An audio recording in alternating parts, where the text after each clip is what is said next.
Hello tout le monde et bonne année 2021 à toutes et à tous, en espérant que cette année soit placée sous le signe du cinéma, encore une fois, malgré une situation compliquée pour la culture, comme vous le savez. Mais en attendant, c'est l'heure du bilan, je vais revenir sur mes films de 2020 préférés, et c'est ce qu'on va voir aujourd'hui dans les films du vendredi, Top 10 2020.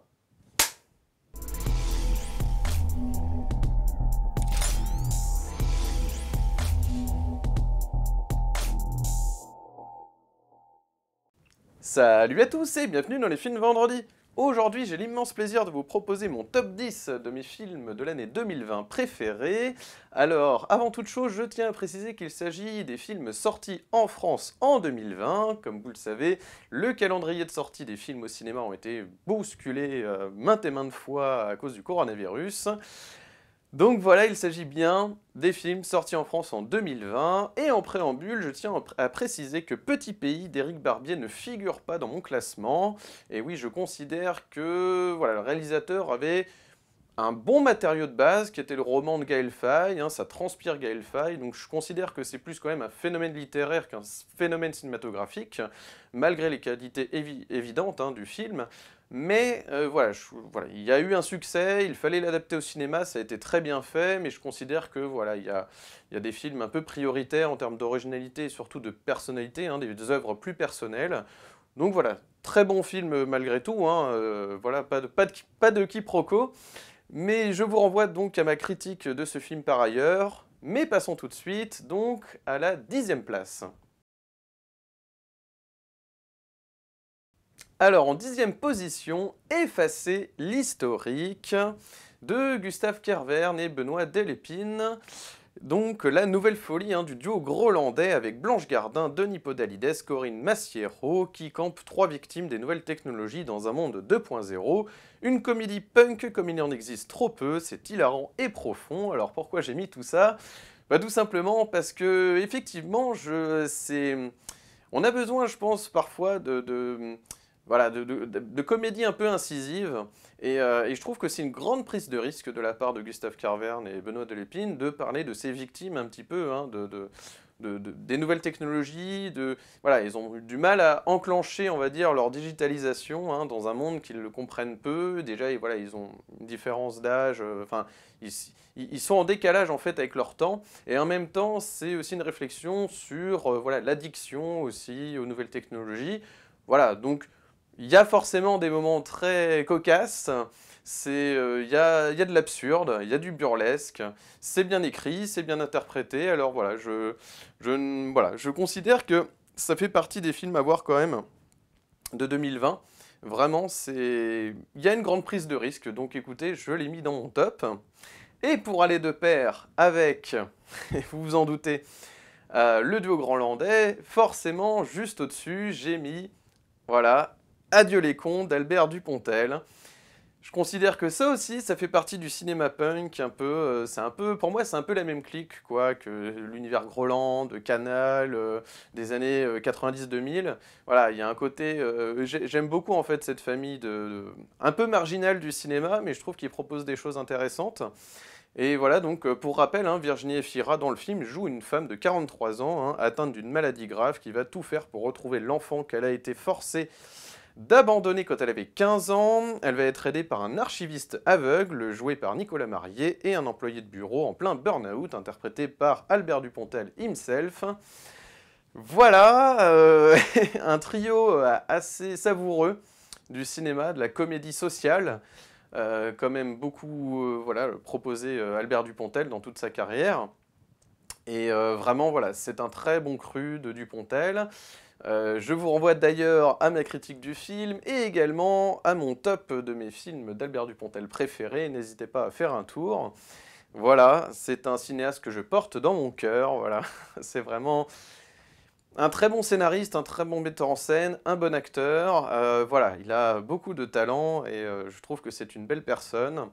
Vraiment, voilà, après, c'est vrai que c'est un peu personnel, mais j'ai de très bons souvenirs. Dupontel m'a aussi réconcilié avec le cinéma français quelque part, dans une période où je n'y croyais plus trop. ça fait du bien d'avoir des personnes comme ça qui, encore une fois, qui prennent des risques, quoi. Parce que c'est vrai que ce sont des sujets qui sont des sujets sociaux comme ça, c'est pas des... Ça peut être un peu, peut y avoir des producteurs frileux derrière en se disant mais qui ça va intéresser, vaut mieux donner ce que les gens attendent, etc. Donc voilà, c'est bien de sortir un petit peu, je pense aussi les spectateurs de leur zone de confort, en les divertissant, mais de manière intelligente. C'est ce qu'arrive à faire Dupontel depuis ses débuts. Donc voilà, écoutez, Adieu les cons d'Albert Dupontel en 9e position. Je passe maintenant à 1917 de Sam Mendes, et oui, 8e position. Alors un petit peu bas du classement, car je considère que c'est plus un exercice de style, mais néanmoins réussi, contrairement à Dunkerque de Christopher Nolan. Je considère que 1917 de Sam Mendes est quand même un peu plus profond, on arrive à s'attacher au personnage, et c'est ce que j'ai beaucoup plus préféré dans le style de film, hein. On est un peu dans une espèce de survival, on est un peu sur... voilà, il y a un côté comme ça, tout en plan séquence. Alors, faux plan séquence, comme vous le savez, il y a des triches, évidemment. Enfin, il y a des plans séquences, mais qui sont arrêtés dans des moments stratégiques, dès qu'il y a un peu d'ombre, etc., on arrive à cutter, etc. Mais l'exercice de style est assez bluffant, et je trouve qu'en termes de cinéma, il faut quand même y arriver. C'est pas évident de faire des découpages comme ça sur des plans séquences. Ça fait du bien aussi de faire de la pédagogie, aussi, je trouve, autour du plan séquence pour des néophytes, en fait, pour des personnes qui vont au cinéma, mais qui se posent pas toujours, voilà, les questions de réalisation, tout ça, et vont s'apercevoir que il y a un vrai exercice de style et que c'est une maîtrise, hein, le plan séquence. Donc vraiment en termes de découpage technique, il faut, voilà, ça se prépare en amont, c'est vraiment, il y a du travail sur ce film. Et je trouve que voilà, cette histoire donc de deux jeunes soldats britanniques, hein, qui doivent porter un message décisif derrière les lignes ennemies, qui pourrait empêcher une attaque décisive, et ben voilà, c'est le plot du film, c'est l'intrigue, et ça vous tient en haleine pendant 2 heures. C'est réussi, pour moi c'est réussi, quoi. Voilà, c'est... On peut prouver qu'on peut... C'est pas un film historique, évidemment, c'est d'abord un... Je dirais plus un film d'action, finalement, qui se sert comme prétexte, voilà, qui utilise l'histoire comme prétexte, hein, la Première Guerre mondiale en l'occurrence, mais du coup ça ajoute quelque chose aux enjeux, en fait, d'avoir à l'enjeu, voilà, parce que quand vous avez des enjeux qui sont trop peu définis, hein, dans le Hollywood d'aujourd'hui on le voit beaucoup, parfois c'est... Voilà, j'ai envie de dire, revenir à un temps des années 80-90 où on vous proposait voilà, quand même des films poignants avec des vrais enjeux, etc. dans Hollywood, même dans des films de série B ou des films un peu kitsch, quoi. Mais c'est vrai que l'enjeu, c'est quand même très important parce que sinon, on peut décrocher, en fait. En tant que spectateur, vous vous sentez plus concerné par ce qui se passe. Or là, il y a quand même le contexte historique qui fait que vous adhérez directement aux propos. Et ensuite, donc, tout le reste, c'est l'exercice de style et puis les personnages qui sont malgré tout attachants, juste assez développés pour qu'on puisse tenir, en fait. Mais c'est très bien fait, c'est très bien fait. Donc vraiment, même parfois, il y a les effets de halo lumineux. Je vous renvoie d'ailleurs à ma critique, mais voilà, je développe un peu plus sur ma critique. Mais vraiment, voilà, donc en 8e position, donc 1917 de Sam Mendes.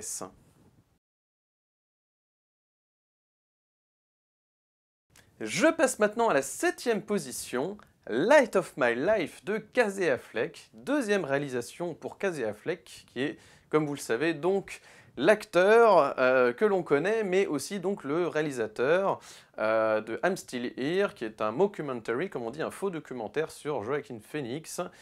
Quelques années plus tard, il nous propose un second long métrage de fiction, Light of My Life, une histoire bouleversante, hein, d'un père qui protège sa fille dans un monde où les femmes ont disparu, avec la géniale Anna Pniowski, j'ai réussi à le dire.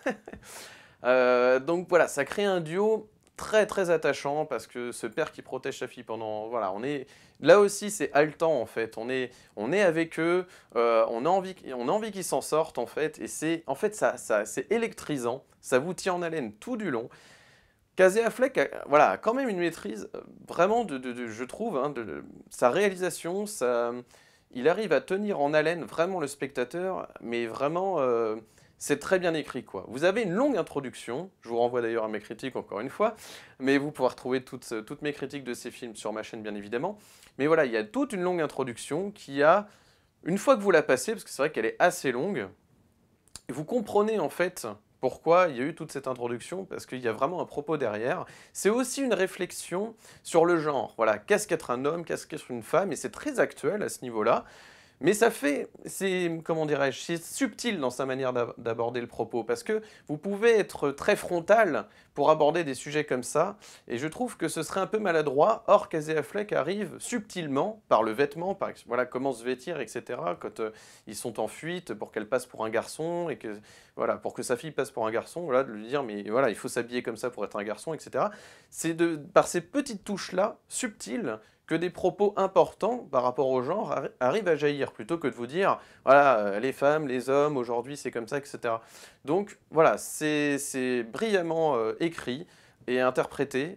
Casey Affleck voilà, est vraiment convaincant aussi dans le rôle du père, et la fille est géniale. Donc pour moi, c'est un très bon cru, quoi. Vraiment, je trouve que voilà, on est plongé en pleine nature comme ça. C'est la fuite hein, d'un père et sa fille dans la forêt. Ils essayent de se cacher.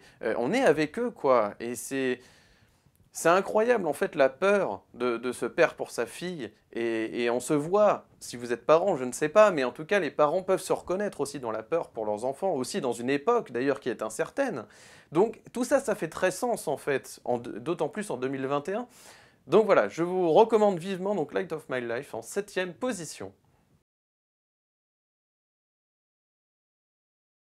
Je passe maintenant à la 6e position, Maternal, de Maura Del Pero. Voilà, alors là c'est pareil, j'ai pris une grosse claque. Pourtant c'est un film voilà, qui n'y a pas d'effets spéciaux, de grands, j'ai envie de dire, de grands effets de style, etc.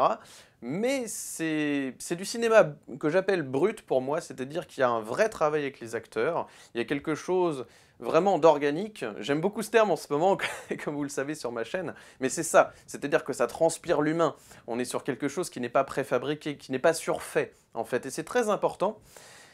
Donc l'histoire, quand même, je le rappelle, hein, de jeunes mamans adolescentes élevées par des nonnes. Donc imaginez un petit peu la cohabitation, en plus avec ces adolescentes comme ça, qui sont quand même issues de quartiers voilà, modestes, voire pauvres, et qui se retrouvent hébergées comme ça, éduquées par des nonnes, alors qu'elles sont assez très décomplexées, hein, disons-le. Elles couchent à droite à gauche, elles se retrouvent justement mères du jour au lendemain parce qu'elles font un peu n'importe quoi.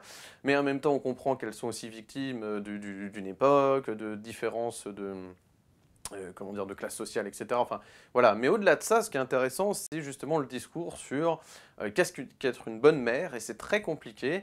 Et c'est fou de voir donc ces nonnes, notamment donc la sœur Paola, qui est interprétée par Lydia Lieberman, qui est mais d'une cinégénie absolument incroyable. Elle a aussi jusqu'à sa peau immaculée, tout ça, tout est travaillé, tout est pensé pour qu'on croie en fait. Presque le visage laiteux, je dirais en fait. Et ça va de pair avec le côté christique, le côté tout blanc, le côté paradis, etc. Vraiment tout ce qui a un rapport avec la religion.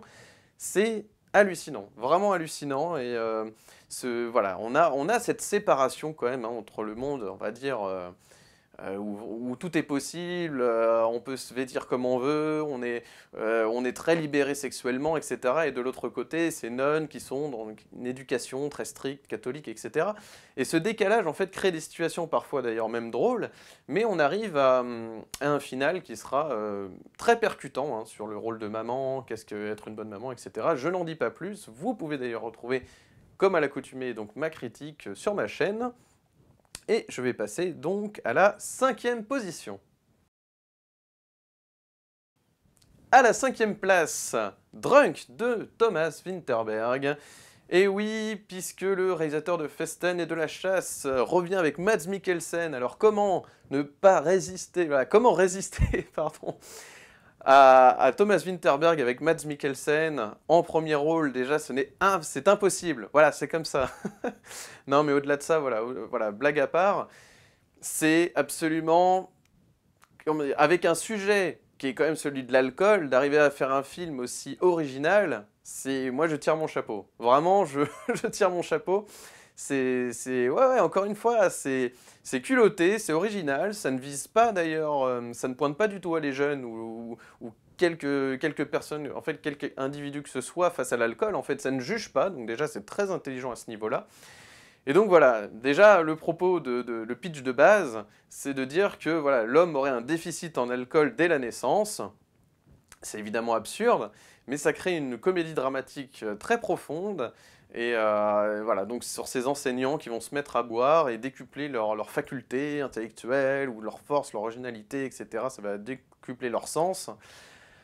Voilà, donc c'est très original. Mais vraiment, voilà, le coup de maître, c'est aussi tout ce style, la place de Mads Mikkelsen aussi. Vous verrez jusqu'à cette danse finale qui restera certainement dans les annales du cinéma, j'espère. En tout cas, voilà, c'est vraiment avec cette musique danoise géniale. Voilà, comme vous l'aurez compris, j'aime beaucoup l'exercice de style, j'aime beaucoup les dialogues. Voilà, il y a un vrai travail aussi sur les dialogues. Voilà, vous retenez des situations assez burlesques autour de l'alcool. Voilà, et pourtant, ce n'est pas, voilà, je vous préviens tout de suite, c'est pas un film à la Very Bad Trip où, voilà, où on va dire que le propos est pas vraiment, enfin, est plus là pour faire rire et point barre. Mais là, c'est vraiment comme si on avait pris un Very Bad Trip, qu'on l'avait mis au shaker et qu'on avait fait quelque chose de profond avec, quelque chose de pertinent, une réflexion sur l'alcool, etc. Donc on arrive à rire, mais c'est pas juste une comédie potache, burlesque, etc. quoi. C'est vraiment, il y a un propos sur l'addiction à l'alcool, mais c'est fait de manière comique. Et c'est pas pour autant justement que vous allez passer à côté du sujet, parce que c'est vrai qu'avec les comédies, parfois on peut exclure, enfin on peut passer à côté du propos, quoi. Et voilà, il a prouvé, Thomas Vinterberg, qu'on peut faire rire, alors pas constamment, vous verrez, hein, c'est quand même sur fond dramatique évidemment, mais comme vous le savez, la comédie se nourrit du drame, hein, on rit de situations dramatiques, de choses qui ne nous arrivent pas mais qui arrivent à des personnages. Donc c'est un peu quand même la même histoire, hein, la comédie et le drame finalement, c'est très lié. Mais voilà, Thomas Vinterberg arrive vraiment à faire un film très, très original, mais qui en même temps fait du bien, quoi. Il y a quelque chose où c'est un film vraiment, on le regarde pas, c'est flippant, etc. quoi. Malgré son aspect dramatique, c'est vraiment un film qui se regarde très bien parce que Mads Mikkelsen, déjà, voilà, je le répète encore, hein, mais cet acteur, il est incroyable, quoi. Je sais pas ce que vous en pensez, mais moi, je suis complètement dingue de cet acteur. Je- il faut que je le voie plus. Enfin, franchement, ça me donne envie de revoir. C'est vraiment le type de film qui va vous donner envie de revoir tous les films avec Mads Mikkelsen, je pense. Mais vraiment, c'est incroyable ce charisme, ce côté vraiment en même temps sombre, à la fois décalé. Il arrive à se prêter au jeu de la comédie et en même temps avec un certain style, hein. Vraiment, vous verrez la scène finale de la danse, je n'en dis pas plus, mais waouh! Voilà, donc je n'en dis pas plus, vous pouvez retrouver ma critique sur ma chaîne par ailleurs, mais je vais passer donc à la 4e position. À la 4e place, Vivarium de Lorcan Finnegan. Et oui, un film de genre, en 4e position. Et oui, j'ose le faire. Pourquoi? Justement parce qu'un film de genre, lorsqu'il est bien fait, comment ne pas le mettre, voilà, quasiment en tête d'un classement?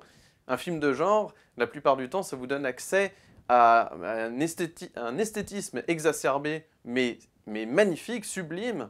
Ce film est incroyable de précision graphique. Je, voilà, c'est comment passer à côté? Là aussi, on est dans un exercice de style, mais aussi dans une qualité d'interprétation formidable. Vous avez Jonathan Harris hein, dans le rôle du responsable d'agence immobilière, mais qui est inquiétant. Vous êtes dans un thriller, vraiment haletant, oui, mais vous êtes pris au piège, comme Jesse Eisenberg et Imogen Poots. Vous êtes pris au piège comme ça. Vous allez, vous voyez, je sais pas, vous avez l'impression de vivre ce que vivent en fait ce jeune couple en fait, hein, d'essayer de s'installer dans une maison à eux, etc. Et ils se retrouvent piégés parce que toutes les maisons sont pareilles, ils n'arrivent pas à sortir du patelin, etc. Et c'est un piège incroyable, incroyable. Et en même temps, il y a aussi une réflexion sur l'éducation. Vraiment, c'est fou quoi, d'arriver avec un film de genre. Moi, c'est ça que je trouve très fort, c'est d'utiliser le genre pour vraiment véhiculer des messages, quoi. Et ça, c'est très fort. Et donc le garçon enfant, oui, lorsqu'il est enfant, donc c'est Senan Jennings, voilà, qui est formidable. Et lorsqu'il devient adulte, il est interprété par Anna Hardwick. Voilà, vraiment, c'est très flippant. Et pour un film d'épouvante, un thriller d'épouvante comme celui-là, vraiment, j'ai pris une de ces claques. Et rappelez-vous d'ailleurs, c'était le premier film que j'avais critiqué donc au moment du premier confinement. Ça avait tout son sens à ce moment-là et ça a encore du sens, il n'y a pas de problème. Donc voilà, c'est ce jeune couple pris au piège comme ça dans une maison, ils doivent se nourrir avec, chaque jour en fait. Il y a un côté aseptisé si vous voulez, c'est l'aseptisation de l'image au service de la peur. Moi je dis, voilà, si je devais résumer en fait ce film, c'est ça, c'est l'aseptisation comme ça de l'image au service de la peur, si je devais le décrire d'un point de vue cinématographique. C'est génial, voilà, je le reverrai bien avec grand plaisir, mais vraiment voilà, si vous voulez vous faire peur à un Halloween, c'est vraiment très réussi. Donc voilà, coup de maître, je suis désolé, mais un film de genre, pourquoi pas le mettre vraiment, voilà, je trouve que ça fait du bien quand même. Je sais pas si certaines personnes considèrent ce film comme un film de série B, de série Z, ou je ne sais quoi, ou un film un peu à part, comme il y avait les Midnight Movies à une époque dans les années 80, les films dont qu'on regarde ça dans les séances de minuit, etc. Mais je suis désolé, il y a quand même une image, il y a un travail sur l'image, le propos, le concept, même si évidemment, quand un film repose uniquement sur un concept, ça peut être dangereux. Mais dans ce cas-là, il y a un vrai propos, quoi. C'est comment vous faites avec... c'est quoi élever un enfant? En plus, c'est imposé par ce jeune couple, qui n'est pas forcément prêt, d'ailleurs, à vraiment affronter les étapes de la vie, etc. Et on se sert d'un film d'épouvante pour faire jaillir ça. C'est du génie. Pour moi, c'est du génie. Faut y arriver. Et vraiment, voilà, je vous recommande vraiment vivement Vivarium, quoi. C'est un pur kiff, c'est un pur kiff. Vraiment, pour vous faire peur, c'est génial. Vraiment, faites-vous plaisir, regardez un film qui est à la fois très esthétique et en même temps inquiétant. Vraiment, c'est génial. Vraiment, on est vraiment on se met vraiment à la place de ce couple et on vit leur galère en même temps. C'est très très bien fait, c'est assez subtil, parfois un peu frontal évidemment, mais c'est assez subtil aussi parfois, donc c'est très bien vu. Et je passe maintenant au top 3 de mes films de l'année 2020 préférés, et en troisième position, attention, un grand monsieur, un grand monsieur, un grand monsieur, le cas Richard Jewell de Clint Eastwood. Voilà, Clint Eastwood qui nous pond quasiment chaque année une pépite cinématographique. D'ailleurs, je tiens à vous recommander un ouvrage, celui-là, Clint Eastwood, voilà, Clint tout simplement, oui voilà, de Richard Schickel, voilà. Alors ça, c'est vraiment formidable, je vous recommande cet ouvrage. Vous avez toute sa filmographie jusqu'à Sully, donc voilà, ça va pas jusqu'au cas Richard Jewell, mais c'est déjà très très riche, voilà, entre toute sa vie d'acteur, de réalisateur, avec toutes ses réalisations, tous ses rôles marquants, la série L'Inspecteur Harry, etc., les westerns, la trilogie du dollar, vous avez évidemment Million Dollar Baby, Grand Torino et tout ce qui s'ensuit, c'est vraiment un très très bel ouvrage, donc je vous le recommande. Voilà, mais le cas Richard Jewell, donc d'après une histoire vraie, cet Américain qui va donc déjouer un attentat, et évidemment la police va conclure que c'est le suspect, l'ennemi public numéro 1, en tout cas le suspect numéro 1, et donc incroyable, voilà, et Sam Rockwell, alors Paul Walter Hauser dans le rôle principal évidemment de Richard Jewell qui est vraiment formidable, et Sam Rockwell, alors celui-là... Cet acteur m'éclate vraiment dans le rôle de l'avocat, un avocat assez décalé mais très humain comme vous le verrez, parce qu'il fait tout, il met tout en œuvre pour sauver Richard Jewell. Et vous l'avez vu récemment d'ailleurs, Sam Rockwell dans Jojo Rabbit, voilà, que je n'ai pas mis dans le classement mais qui est très sympa. C'est aussi un film original. Je vous le recommande par ailleurs, vous pouvez retrouver ma critique, Sam Rockwell vraiment qui... voilà, l'année 2020, entre Jojo Rabbit et le cas Richard Jewell, Sam Rockwell m'a beaucoup éclaté, voilà, je trouve cet acteur très très bon dans un registre comique. Donc là évidemment on n'est pas dans une comédie dans le cas Richard Jewell, mais il joue un personnage qui est assez comique, parce que c'est pas un avocat comme tout le monde, comme les autres je veux dire.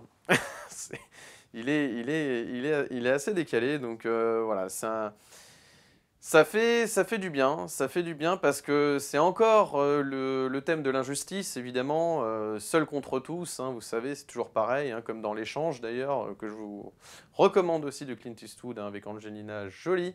Vous pouvez retrouver ma critique, ça faisait partie de mon cycle Arte, voilà. Et vraiment, voilà, c'est encore cette histoire d'injustice, et c'est quelque chose de cher à Clint Eastwood, ça, vraiment, que ce soit Million Dollar Baby, euh, Un monde parfait aussi, qui était vraiment formidable, avec Kevin Costner.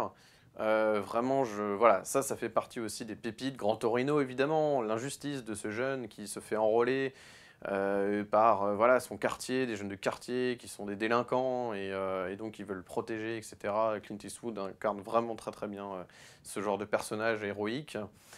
J'étais un petit peu plus déçu par la mule qui fait le job mais qui est pour moi une sorte de sous-Grand Torino, voilà. Mais c'est vrai que voilà, en tout cas entre Sully, le cas Richard Jewell, c'est vraiment de très très bons films récents de Clint Eastwood et vraiment je vous recommande ce film vivement. Le cas Richard Jewell de Clint Eastwood en troisième position. Je passe maintenant à la deuxième position, et oui, alors là, on arrive dans mes gros, gros, gros, gros coups de cœur de l'année 2020. Benny de Nora Finchite.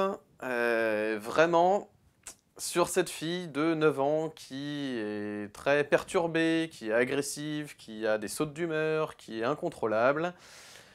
C'est du pur génie, ça traite, mais d'une manière la plus juste, la plus humaine, la plus vraie, la plus authentique possible, les troubles psychiques d'une enfant, qui peuvent arriver d'ailleurs à l'adolescence, qui peuvent arriver à des personnes adultes, peu importe, mais ça traite vraiment ce sujet, mais complètement quoi, ça fait pas semblant, ça passe pas, ça n'évoque pas juste le sujet, ça le traite vraiment, et ça fait vraiment du bien de voir ça. Donc Elena Zengel dans le rôle de Benny, avec son éducateur spécialisé, Albrecht, donc Chouch.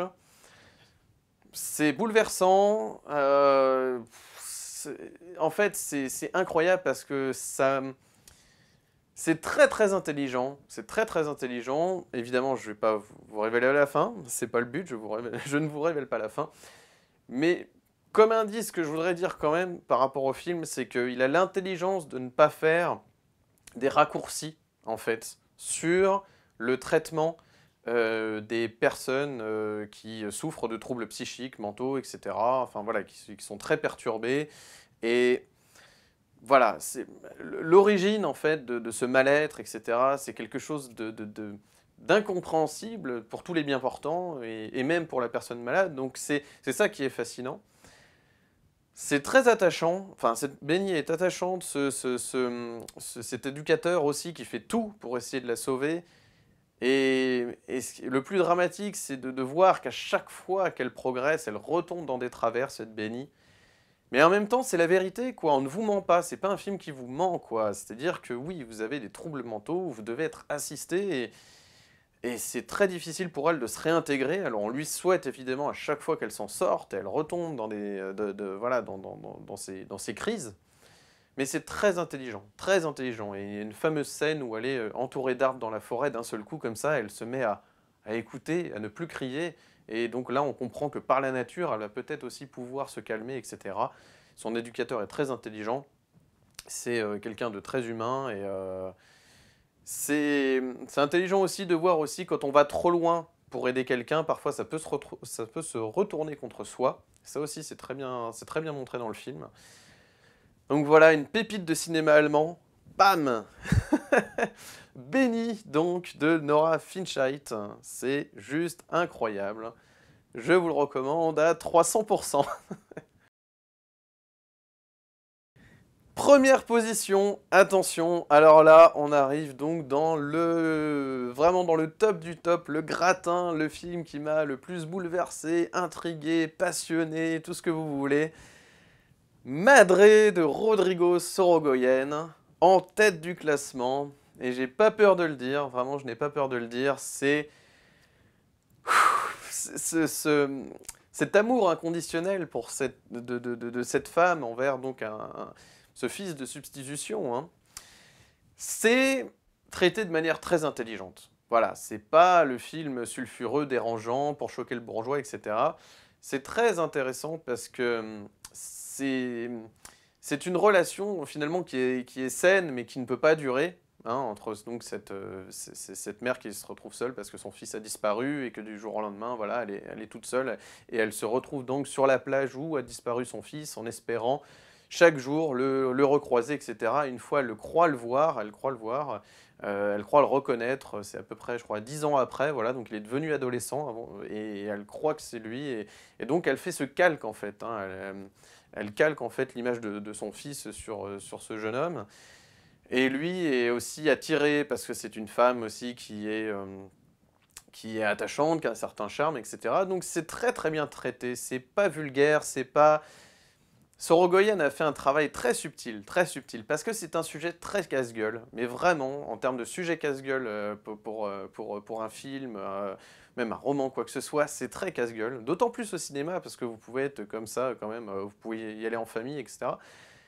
C'est vraiment très très intelligent, on est très attaché en fait à ce duo de cinéma, parce qu'il y a un écart d'âge, parce qu'il y a un écart de génération, et en même temps, tous les deux sont très attirés l'un et l'autre, et c'est fait de manière très subtile. Vraiment, vraiment, on s'attache à ces personnages, et c'est pas malsain, quoi. C'est ça ce qui est fou, c'est que c'est pas malsain, quoi. C'est... Voilà, encore une fois, c'est un amour inconditionnel, c'est un amour qui n'est pas l'amour au sens physique du terme, vulgaire, etc., déplacé. C'est vraiment, voilà, un profond respect, voilà, un amour comme voilà, une mère envers son fils, quoi, même si c'est pas le sien. Mais c'est ça qui est très très bien traité, et voilà, vraiment on se lie d'amitié pour ce duo de cinéma. Et donc dans les rôles principaux, Marta Nieto, voilà, qu'il va falloir suivre, cette actrice espagnole géniale, et Jules Porrier, voilà, dans le rôle donc du jeune homme français, voilà, qui va donc s'attacher à cette femme qui a perdu son fils. Voilà, Sorogoyen, hein, qui nous avait pondu un excellent El Reno aussi dans le milieu politique, et Que Dios nos perdone, voilà, et qui traite plutôt un sujet maintenant de l'ordre, on dirait quelque chose de plus familial, en tout cas qui parle de la mère, du rapport, voilà, de qu'est-ce que c'est que perdre son fils, etc. Donc un sujet plus social, en fait. Voilà, j'espère d'ailleurs qu'il continuera dans cette voie, parce que je trouve que c'est une voie, en tout cas, il commence à emprunter le chemin à mon sens, hein, d'Almodovar, et je trouve que ça pourrait être un peu le nouvel Almodovar. Donc je vous renvoie à ma critique d'ailleurs, hein. Vous pouvez retrouver évidemment ma critique sur ma chaîne. Tous les films dont je parle sont disponibles donc sur ma chaîne. Et vraiment, voilà, donc retrouvez toutes mes critiques. Et je n'ai plus qu'à vous dire, voilà, vraiment de vous recommander donc ces 10 films. Voilà, je suis assez content quand même, parce que malgré une année 2020 perturbée par le coronavirus, on a eu de très très belles pépites, et j'ai l'impression que chaque année, quoi qu'il arrive, on arrive à avoir des belles pépites au cinéma. Voilà, j'espère voilà, que les salles vont réouvrir, parce que c'est vrai que ça fait du bien aux auteurs, parce que c'est vrai que sinon après il y a les plateformes en ligne, hein. Évidemment, ça permet de continuer. D'ailleurs, peut-être que je reviendrai prochainement dans de nouvelles vidéos avec des séries Netflix, ça pourrait s'imaginer, hein, bien sûr, hein, je n'exclus aucune possibilité. Vous pouvez d'ailleurs retrouver, j'avais chroniqué une seule série, c'était Kidding avec Jim Carrey, hein, la plupart des épisodes d'ailleurs réalisés par Michel Gondry. Vous pouvez voilà, retrouver d'ailleurs mes critiques des saisons 1 et 2. Voilà, donc c'était l'unique série, hein, dont j'avais parlé sur ma chaîne jusqu'à présent. C'est vrai que je suis plus attaché quand même, je suis plus cinéphile que sériephile, ou plutôt plus cinéphage que sériephage, voilà. Mais en tout cas, voilà, c'est une possibilité, hein, je suis aussi assidûment les sorties séries, tout ça, même si je ne suis pas assidu en tant que spectateur, mais je m'intéresse à ce qui sort, etc. Donc peut-être c'est une possibilité. Voilà, donc j'espère que ce top vous a plu. N'hésitez pas à me dire en commentaire ce que vous pensez aussi de ce top, si vous, voilà, me proposez également vos tops à vous, voilà, parce que c'est vrai que mon top est basé aussi sur des films que j'ai vus. Alors, je n'ai pas tout vu en 2020, c'est vrai que voilà, je peux avoir omis certaines pépites. N'hésitez pas à m'en faire part, voilà, je trouve que c'est ça qui est intéressant sur cette chaîne, sur YouTube, sur le fait de communiquer avec des cinéphiles, de se retrouver, de créer, voilà, toute cette famille de cinéma. Voilà, que je suis vraiment très très content. Et je vois qu'il y a de nouveaux abonnés, on passe à un nouveau palier, un nouveau cap aussi, voilà, il y a de plus en plus d'abonnés qui me rejoignent sur cette chaîne, et je vous remercie tous vraiment de votre fidélité. Ça fait vraiment du bien, ça fait vraiment du bien. Donc voilà, je vous tiens au courant donc pour les prochaines vidéos, hein, vous serez de toute manière informés. Donc voilà, beaucoup de projets pour les prochaines vidéos.